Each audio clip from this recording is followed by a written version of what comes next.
Hi, my name's Hope. I'm a collie. And welcome to, well, my room. For the next couple weeks, anyway. I've been here for the last year, taking care of my parents. In this crazy year, like a lot of us have. I grew up in it. But this room has always given me inspiration. So I guess it's nice that we kind of took a pause here, and it was able to give me some inspiration again. It's probably the last time I'll see it, too. This has had me all thinking about changes and transitions, like the one I'm about to take, yet again. I know that, well, talking to a lot of friends lately, everyone's in a bit of a different place. Some friends are still kind of in the midst of the pandemic, especially people who can't get vaccines. Some are still looking for work in the throes of the economic crisis. But others, even if they're okay, per se, well, they feel a little empty. They feel a little in the wind. They're not quite sure what they want to do next. They feel unsatisfied. Well, today, I want to talk a little bit about that, because maybe there's something we can do to fix some of that together. Before we do that, though, I want us to get us calm into a steady state. A really quick little exercise that helps out. Now, I want you to close your eyes for a second and breathe in very slowly through your nose. A long breath. Feel it going through your nostrils and down your esophagus and into your stomach and lungs, inflating your stomach, all big and round. And now, breathe out very slowly through your mouth. Make a small O hole with your mouth and breathe out. And picture the breath coming up your esophagus the other way, your stomach deflating, over your tongue, and out through your mouth. And while you're doing this, I want you to just think about the process of breathing. If anything else comes in, that's okay. But just kind of push it off the table. Push it aside for later. There's plenty of time later, I guarantee it. And then breathe in again. Very slowly. And just think about that same process of it coming in through your mouth and down your throat and into your lungs. And now out the same way.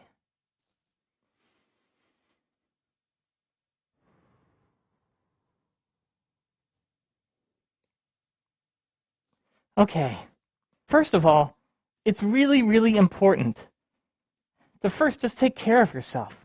It's so important to take care of yourself. And I just mean the basics. If you're not feeling well, or if there's anything wrong, the first step is to look at the physiology of your body. And by that I mean just the physical parts. Are you getting enough water? Are you eating enough, like on a regular schedule? Are you showering? It affects how your body regulates heat, so getting clean is important sometimes. Well, a lot of the time. And most importantly, are you getting enough sleep? Also, are you too hot? Are you too cold? All these physical factors can have huge effects on our emotions and our mood and how productive we are. So there's no need to complicate things if the problem can just be solved just by taking care of yourself just a little bit. You deserve it. So you should absolutely try to take care of yourself whenever you can. But if none of that works, if the problem still persists, well, then we have to look at the 6 human needs. We have all of these needs all the time in some amounts, all of us humans. This is based on the Maslow's human needs pyramid, but it's updated just a little bit for modern times. The first need is for certainty. We want to know we want to know what's going to happen tomorrow. There's comfort in something that's predictable. We want to know we're going to have a roof over our heads. It makes us feel safe. It makes us feel warm. It makes us feel less afraid. So we like certainty, we like security, we like comfort. At the same time, and it's a bit of a paradox, but our second need is for uncertainty. That's weird, right? We want certainty, but we also want uncertainty. Or maybe we should call it variety. We want to not know what's going to happen tomorrow sometimes. Usually only for good reasons. We like a good surprise. If only we could choose them, but we can't. So we want certainty, but we also want uncertainty and variety and spontaneity. The third need, though, is really important, for some more than others, but it's for significance. We want to do something. We want to be someone. We want to be special. We want to be unique. We want to be an individual. Someone who's irreplaceable by anyone else. We want evidence that we have existed and done something to the world. Some people want it through fame. Some people want it just through recognition. Some people just want to see what they've done. Some people want Twitter followers. Some people are clout chasers. You can debate whether that's healthy or not all day, but the fact is, it's very human. We all have a need for significance in some way. The fourth need is probably even more important, though, and that is the need for love and or, just connection. Some people want a life partner, someone to share their everything with. And some people just want a really, really close group of friends. Well, whatever your need is, we all have that need for love and connection. It's super important. Oh, and by the way, the love and connection are kind of a paradox too with the significance. The significance is kind of saying, well, I'm an individual, and it's kind of isolating to say that I'm unique and not like anyone else. But the comfort we get from love and connection is that we're just like other people. We're the same. So even though these two sets are paradoxes, we have them all. And we have a need to satisfy them all to some extent. So these four needs, the certainty, the uncertainty, the significance, and the love and connection. Usually if there's pain in our life, it's because we haven't satisfied one of these needs, or multiple of these needs, or haven't satisfied it enough. Oftentimes on a scale of 1 to 10, we'll satisfy most of these needs, but maybe only to a 5. This past year, a lot of us have felt like we're just existing, or just surviving, or doing just enough to get by. We're okay by this point, usually, but maybe we're not great. That usually means that we're satisfying most of our needs as a baseline, but we're not satisfying them completely. But there's something I haven't told you yet. There are 2 other needs too. The 5th need is for growth, for taking in new information and experiences and all sorts of insights and growing your mind and growing your life experience. Some people say if you're not growing, you're dying. I know that's true for me. I'm always trying to learn new things. I love it. It gives me so much joy. But we also have the need, again, on the other side of that, to contribute. Contribution is the 6th need. And that is to take all that learning and knowledge and insight and experience and give it back to people. To give it back to the world. So together, all these are our needs. And they can help us pinpoint where we feel pain if we're not meeting a need enough. Usually, it's in those first 4. The certainty, the uncertainty, the significance, and the love and connection, where we feel like we're truly lacking. And a lot of us will spend our entire lives just chasing those 4. And they can be hard to satisfy completely, I know.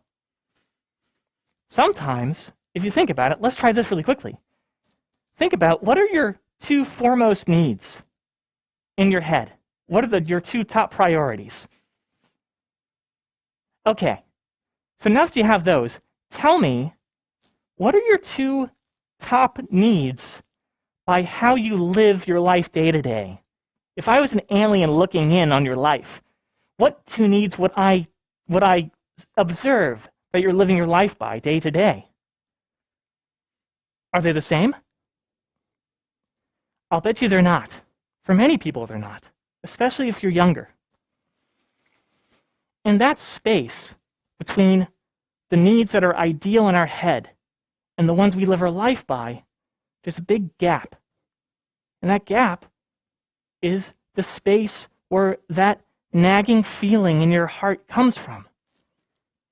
That's why you're not satisfied sometimes. Because how you're living your life versus how you want to live your life aren't the same. And that causes us some pain. Sometimes it's not a lot of pain, it's just a little bit.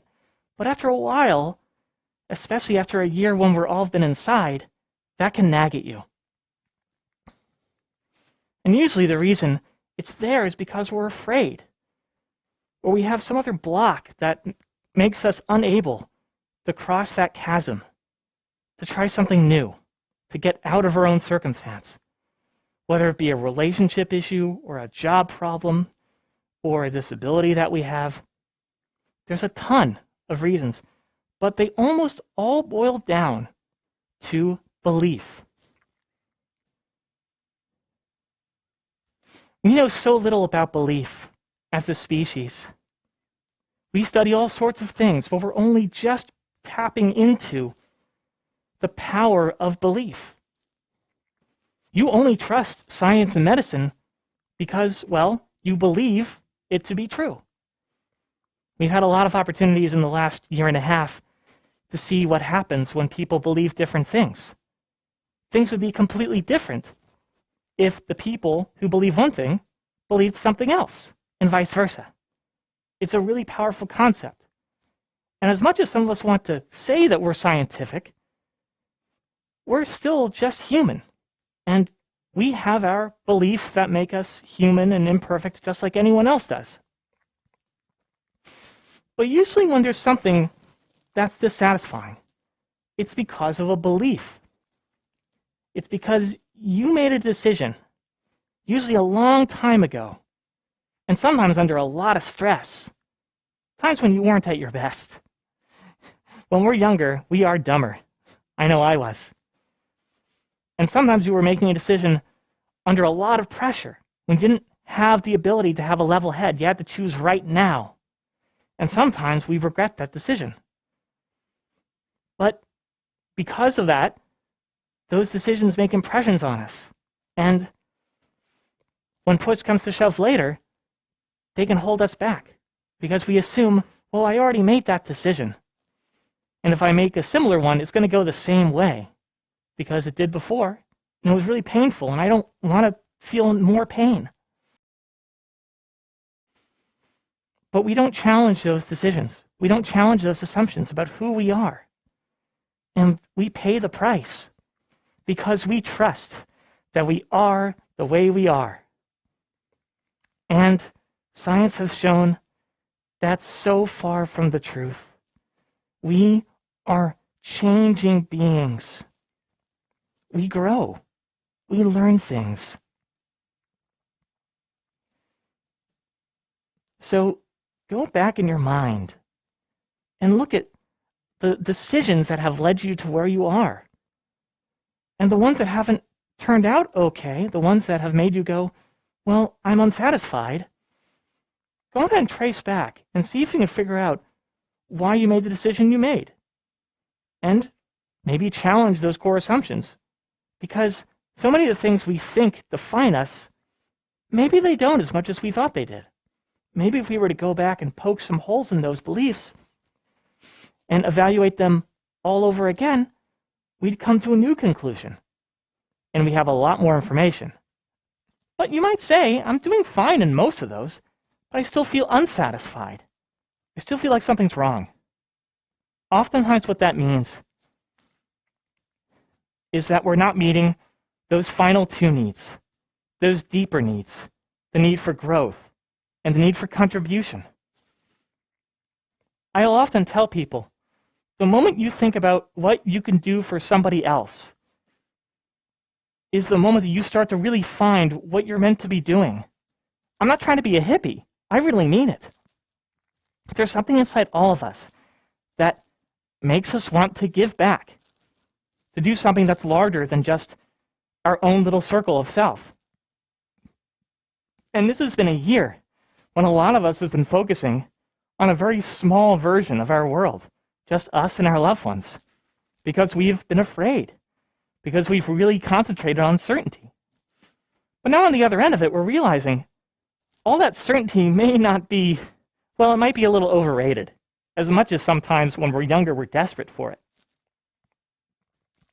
So focusing on contribution and growth is a really, really helpful way to really find a way to feel much more satisfied and fulfilled in your life. So you might be thinking, okay. So I know how I'm not satisfied. That doesn't help me actually feel satisfied.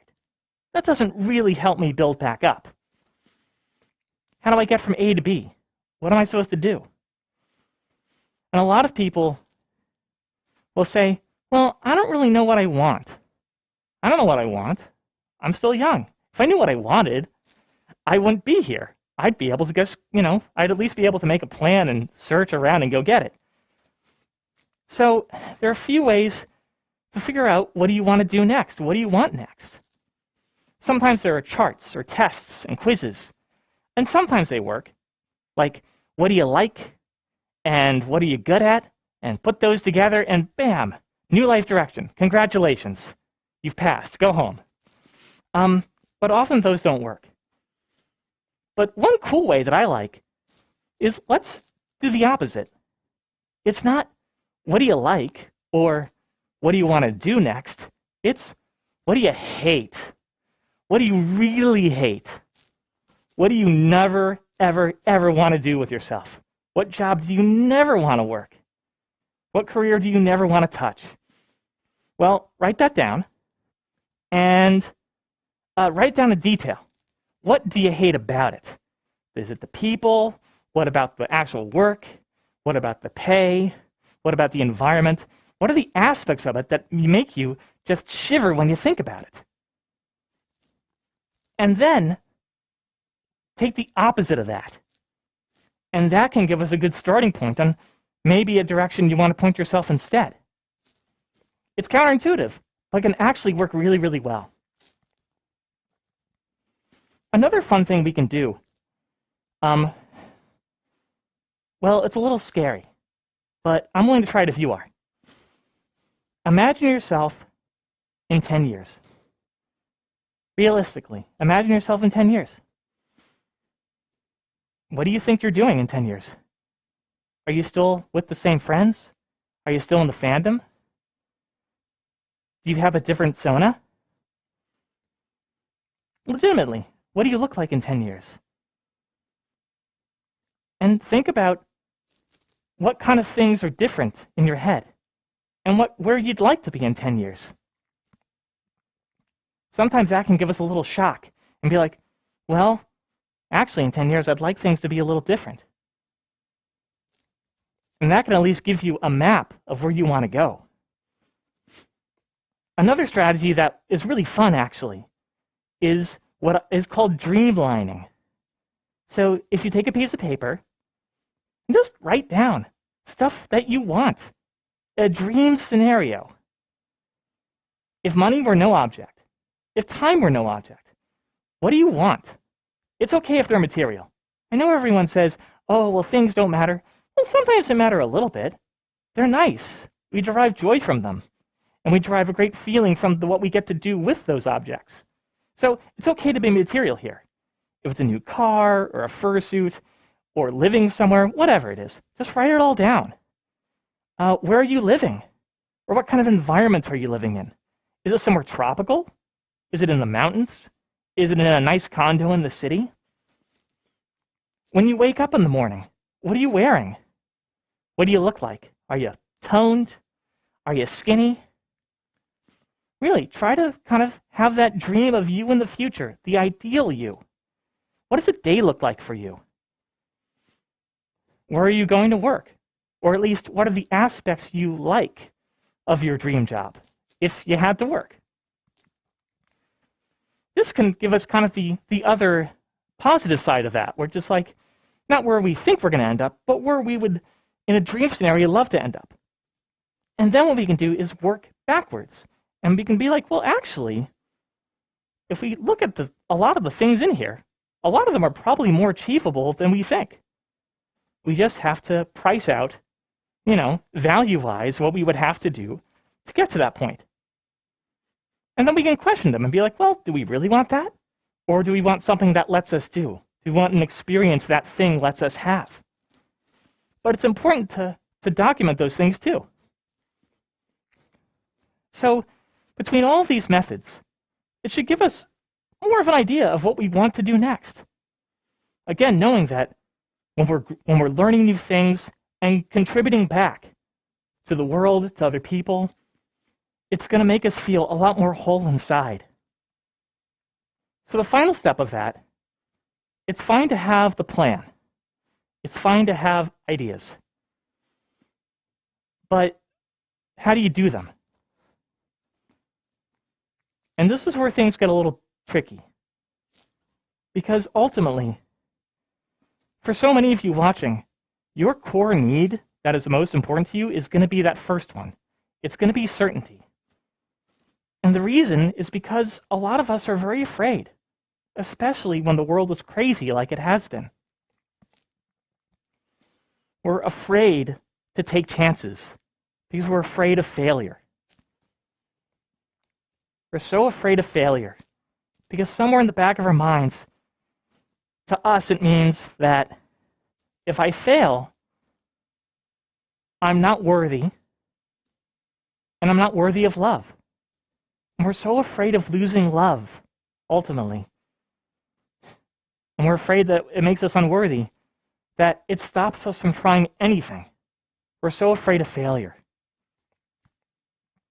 It reminds me of Elon Musk. And say whatever you want about Elon Musk, but he had 3 companies, and all of them were near bankruptcy when one of them had a breakthrough, and it completely reversed everything. He had failed so many times, he was almost done for. Apple Computer had a very similar story. They had had successes and failures, but by the late 90s, they were 90 days away from bankruptcy. And at that moment, their founder, Steve Jobs, came back and turned the company completely around. Oftentimes, we go through the darkness a lot to get to the light. But oftentimes, the difference between a failure and a success is someone who has fallen down 5 times but gotten up 6. That one little recovery is what makes all the difference in the world. It's reminded me of a lot of things in my life because, well, if you see this heart on my chest, it's important to me because it's the mark of, well, when I was born, something happened. And I was told by my parents that I shouldn't have to worry about it. But there might come a time in my life when things with my body weren't so predictable.